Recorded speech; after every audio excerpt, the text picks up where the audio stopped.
The storm came without warning, drenching the small suburban street in silver rain. A man carried his sleeping daughter from the car when he noticed a figure on the porch. A woman, soaked to the bone, clutching a torn purse. "Dad," the little girl whispered, half asleep. "Can we keep her?" He froze. The woman looked up with eyes that didn't ask for help. Just a place to stop running. That night, one man's quiet life changed forever. Ryan Cole had learned to measure his life in small routines.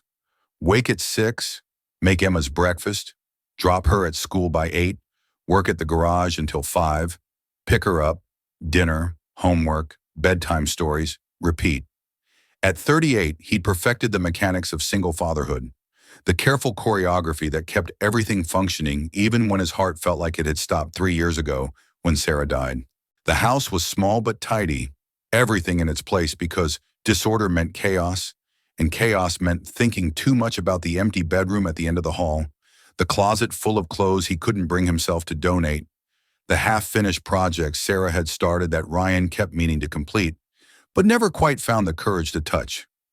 Emma was 7 now, all scraped knees and missing teeth, and questions that sometimes cut too deep. She was the only bright light left. The only reason Ryan got out of bed on the mornings when grief felt too heavy to carry. She had Sarah's eyes, Sarah's laugh, Sarah's way of seeing the world as fundamentally good, even when evidence suggested otherwise. This particular Thursday started normally enough. Ryan picked Emma up from school, listened to her chatter about art class and playground politics, stopped at the grocery store for supplies to make spaghetti because Thursday was spaghetti night, and routine mattered when everything else felt unstable.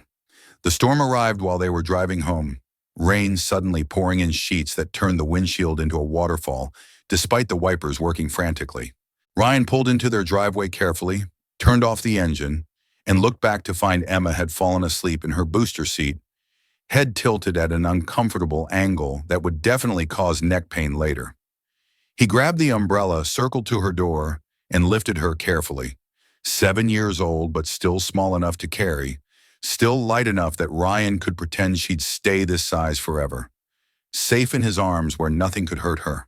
That's when he noticed the figure on their porch.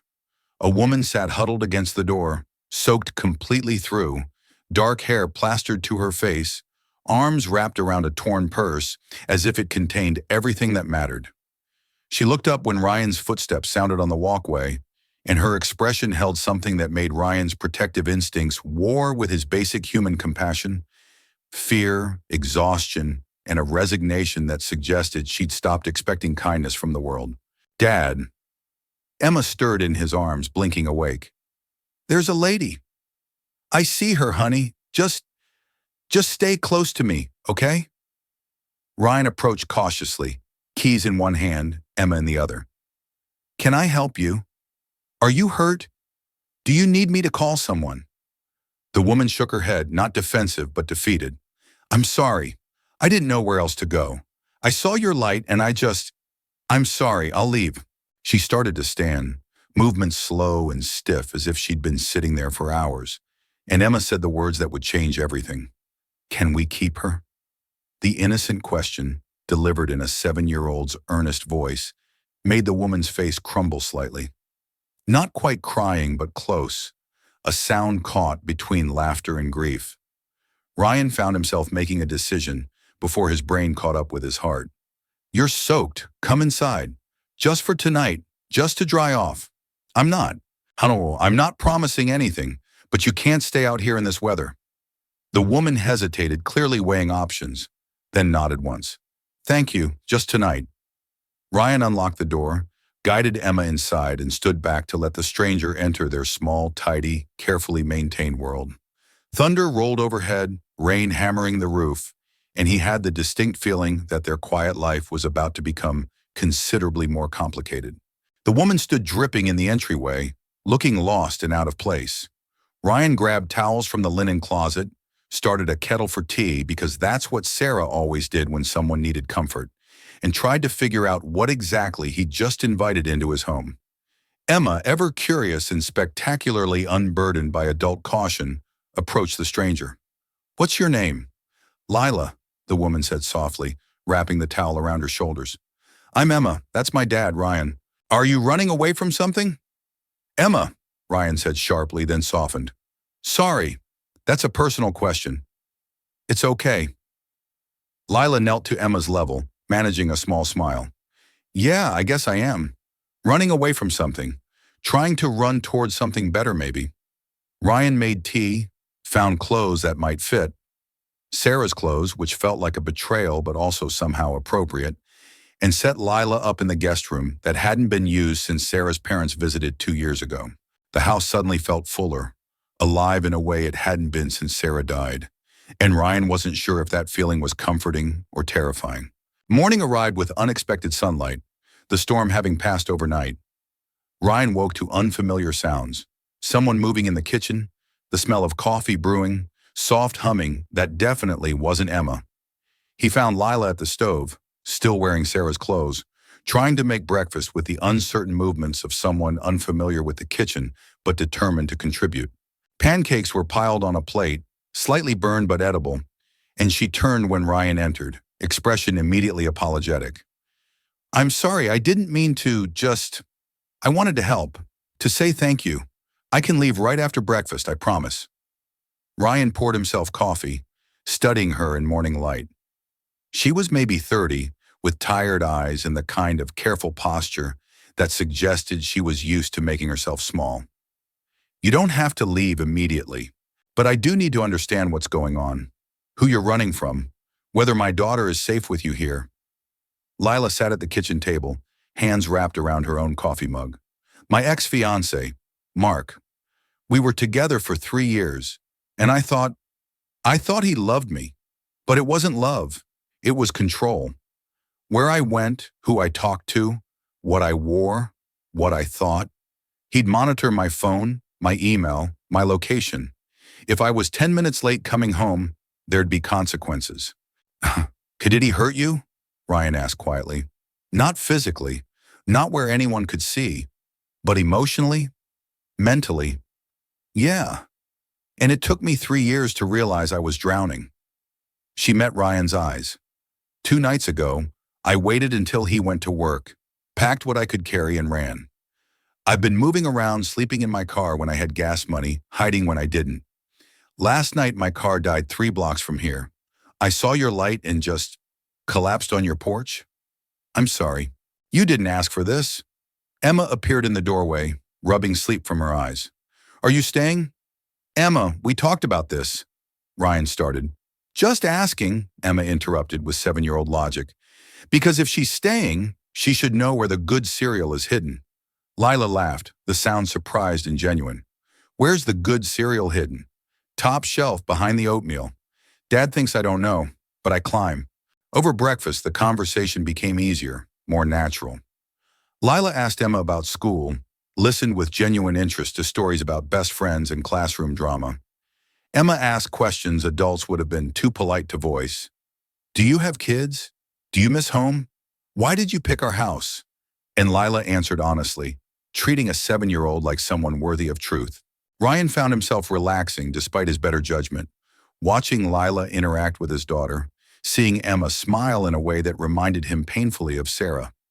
They'd always talked about having more kids, about giving Emma siblings, about filling their small house with noise and chaos and love.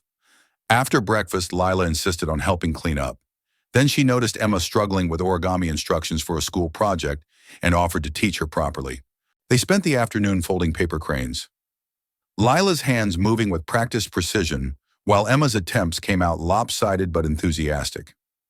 My grandmother taught me, Lila explained, helping Emma with a tricky fold. She said if you make 1,000 cranes, your wish comes true. What would you wish for? Emma asked. Lila was quiet for a moment. Peace, I think. Just peace. Emma nodded solemnly as if this made perfect sense, and hung her finished crane above the dining table. It's a wish that stays, she declared with 7-year-old certainty. Over the following days, Lila stayed, not permanently, always with the understanding that she was temporary, always offering to leave, but never quite leaving. She helped around the house, cooked meals, made Emma laugh with stories and games. The house began to feel less like a museum of grief and more like a home again. Ryan found Lila in his garage one evening, where he'd retreated to work on a vintage motorcycle he'd been restoring. She didn't interrupt, just sat quietly on an overturned crate, watching him work. "Sarah loved this bike," Ryan said finally, not looking up from the engine.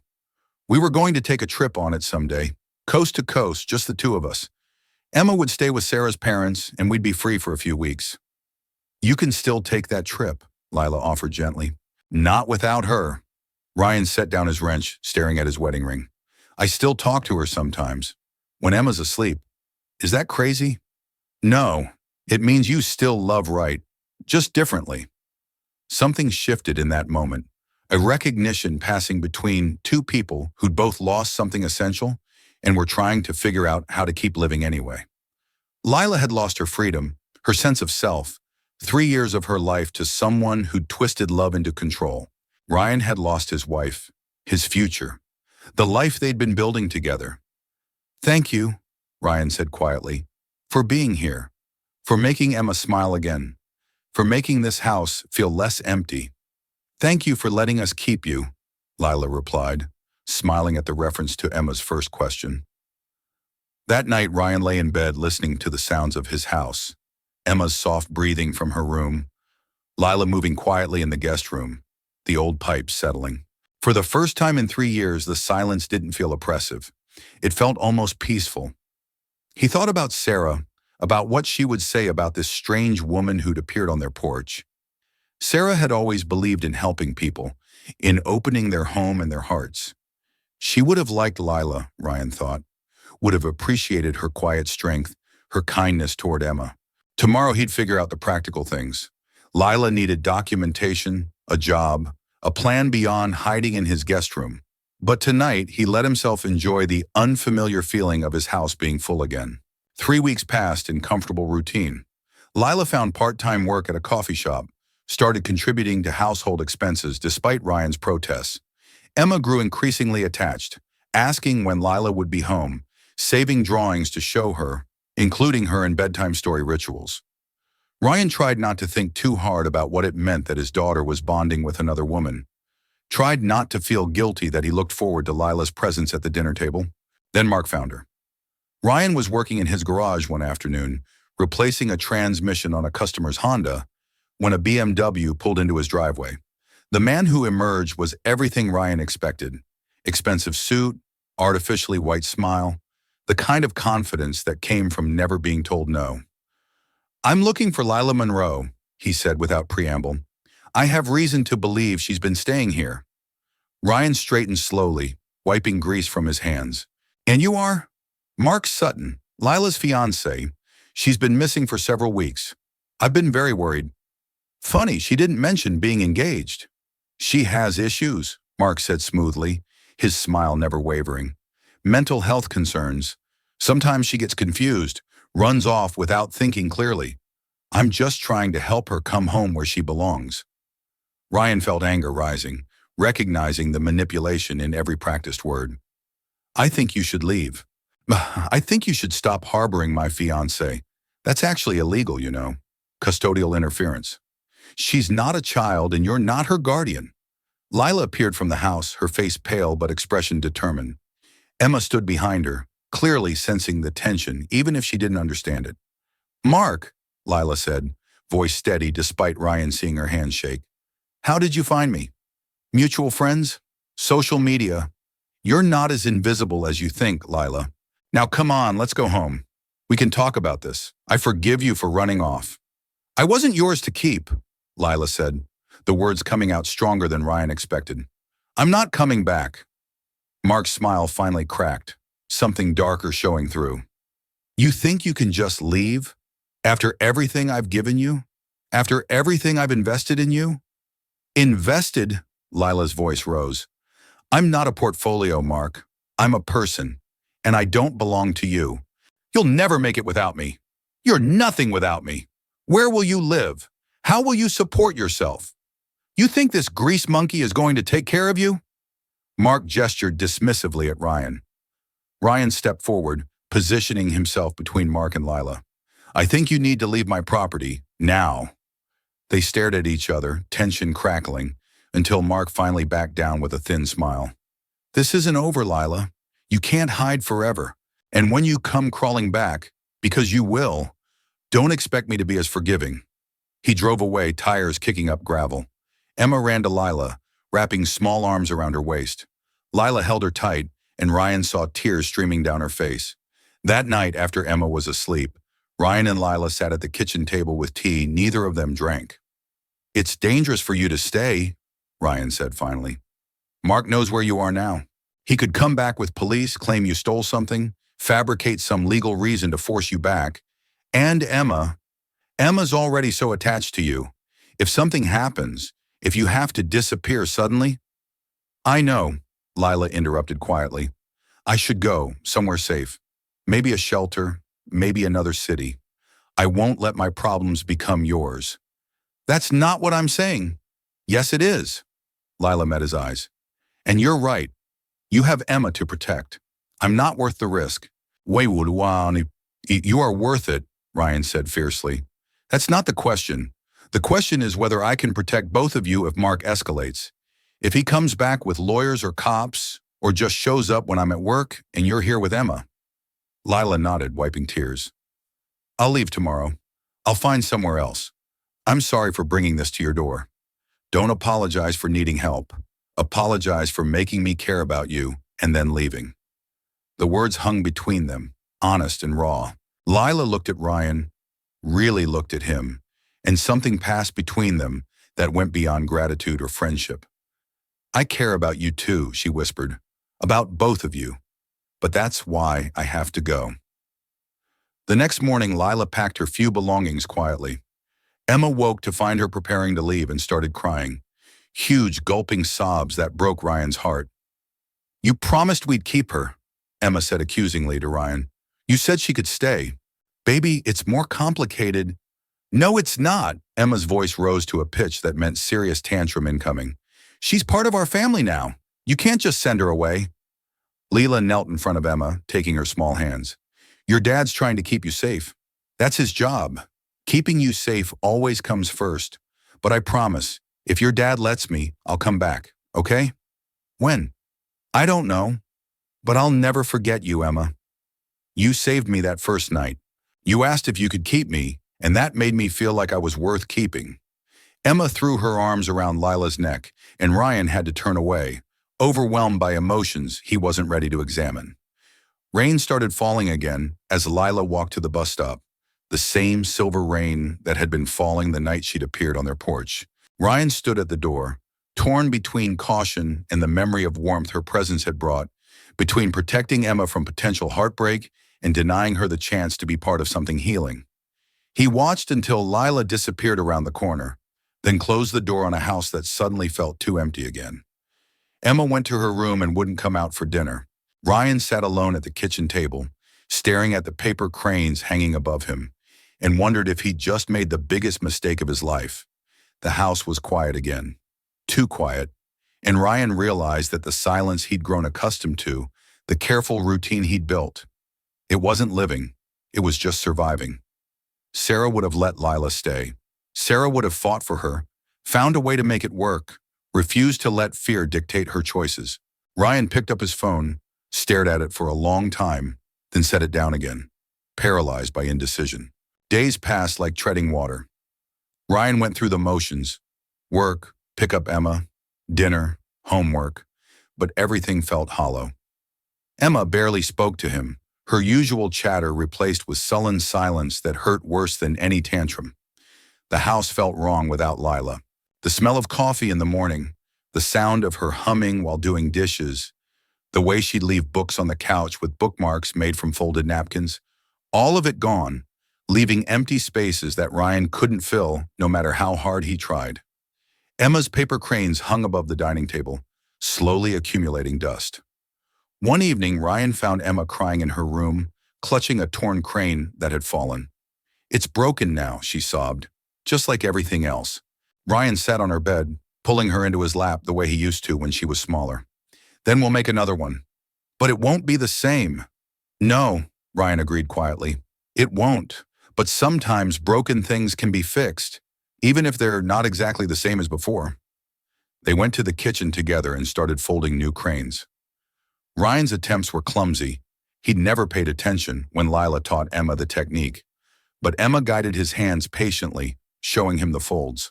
Miss Lila's grandmother said if you make 1,000 cranes, your wish comes true, Emma said, her voice small. Do you think that's real? I think wishes require more than paper, Ryan replied. They require courage. They folded cranes for hours, filling the kitchen table with lopsided attempts and increasingly successful creations. Dozens of cranes, then more, a small flock of paper birds that Emma carefully hung around the house. What are you wishing for? Ryan asked. That Lila comes back. What are you wishing for? Ryan thought about it honestly. The same thing, baby. The same thing. The next day, Ryan made a decision. He wrote a letter, actual pen and paper, words that felt too important for email or text. He wrote about Emma's cranes, about the house feeling empty, about how Lila deserved peace and safety, and people who wouldn't send her away when things got complicated. He wrote about Sarah, about how his late wife had always believed in opening their home and their hearts, about how he'd been so focused on protecting Emma from potential pain that he'd forgotten to teach her how to be brave. He ended the letter simply, "My door will always be open. Whenever you're ready, whatever you need, you have a home here. We'll figure out Mark together. We'll figure out everything together. Just come back." He found Lila's forwarding address through the coffee shop where she'd worked and mailed the letter before he could talk himself out of it. Weeks passed. Ryan tried not to watch for the mail, tried not to jump every time he heard footsteps on the porch.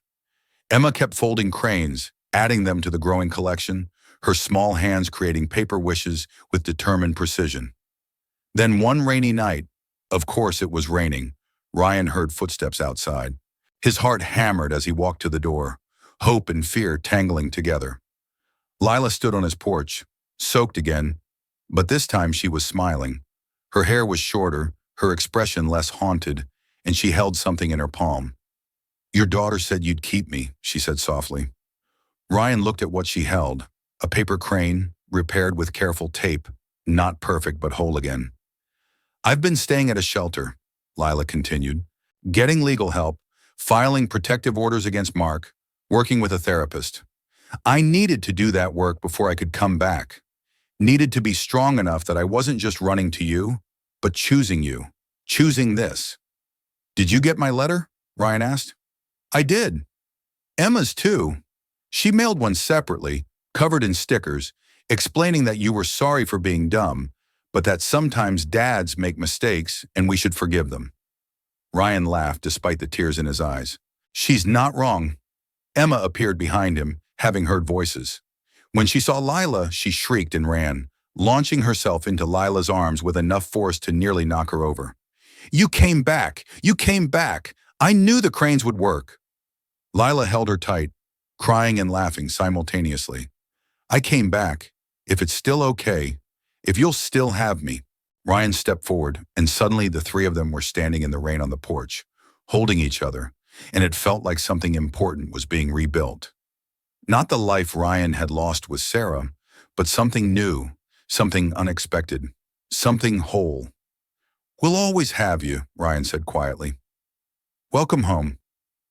They went inside, dripping water on floors Ryan had just mopped, and it didn't matter. Emma showed Lila all the new cranes, explaining each one's specific wish.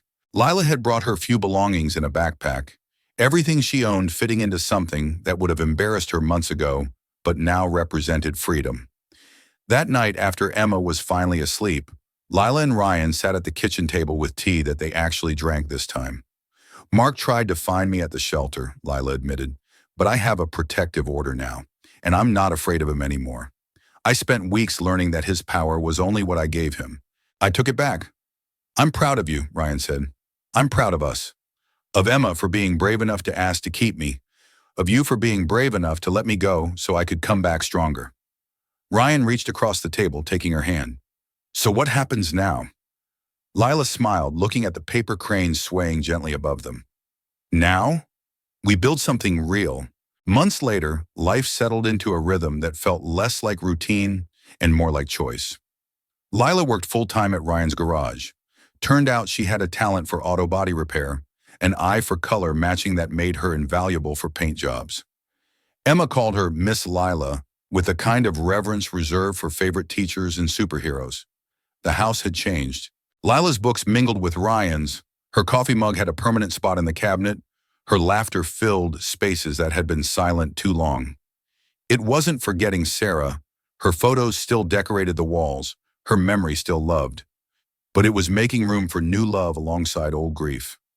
One evening, Ryan sat at his workbench in the garage, working on Sarah's motorcycle. He'd finally finished the restoration, the bike gleaming under fluorescent lights, ready for the coast-to-coast trip they'd never take together. Lila found him there, Emma already asleep inside. She sat on the overturned crate, the same spot she'd sat months ago during their first real conversation. "It's beautiful," she said, running her hand along the chrome. "Sarah had good taste." "She did." Ryan smiled, and it didn't hurt the way it used to. "I think I'm ready to take that trip. Not the way I planned, but ready." "Yeah? Maybe next summer. All three of us. Emma in a sidecar, you on the back, me trying not to crash while you two distract me with terrible singing?" Lila laughed. "I don't sing terribly." "Emma says otherwise." They sat in comfortable silence, and Ryan realized he'd finally removed his wedding ring. Not dramatically, not with ceremony, just quietly one morning while washing dishes, feeling ready to take it off. It sat now in a small box with Sarah's things, honored but no longer worn. "I love you," Ryan said suddenly. "I thought I should say it out loud. Make it real." "I love you too," Lila replied. "I love Emma. I love this life we're building. I love the paper cranes and the terrible coffee you make, and the way you pretend not to notice when I steal your hoodies." Emma had hung the final paper crane that morning, number 1000, counted carefully, hung with ceremony above the kitchen window. She'd explained solemnly that wishes needed witnesses, so she'd waited until both Ryan and Lila were home to hang it. "What did you wish for?" Lila had asked. "Can't tell, or it won't come true," Emma replied with 7-year-old logic, "but you'll know when it happens." Now standing in the soft evening light, Ryan thought maybe Emma's wish had already come true, or was coming true gradually in the small moments that accumulated into something like happiness. Rain started falling outside, gentle rain this time. Not the storm that had brought Lila to their door, but the kind of rain that nourished things, helped them grow. Ryan fixed the kettle, the same one he'd used that first night when Lila appeared on his porch, soaked and scared and looking for refuge. Lila read to Emma from a book about paper cranes and ancient wishes, her voice soft and musical. The paper cranes swayed gently above them, hundreds of them now, catching light from lamps and casting small shadows that danced across walls. Emma had scattered them throughout the house. In every room, above every doorway, a flock of paper birds that represented wishes and hope, and the stubborn refusal to stop believing in magic. Ryan looked at his small family, Emma curled against Lila on the couch, both of them absorbed in the story, safe and warm and home, and felt something close to peace. Love doesn't always arrive knocking, he thought. Sometimes it's the stranger you let in from the rain. Sometimes it's the scared woman on your porch who becomes the person who teaches you how to live again. Sometimes it's a 7-year-old asking if you can keep someone and being brave enough to say yes. Outside, rain continued falling. Inside, the paper cranes glimmered in the soft light. Wishes made manifest. Proof that broken things could be repaired, and that sometimes the best things in life were the ones you never planned for. Welcome home, Ryan thought, and smiled.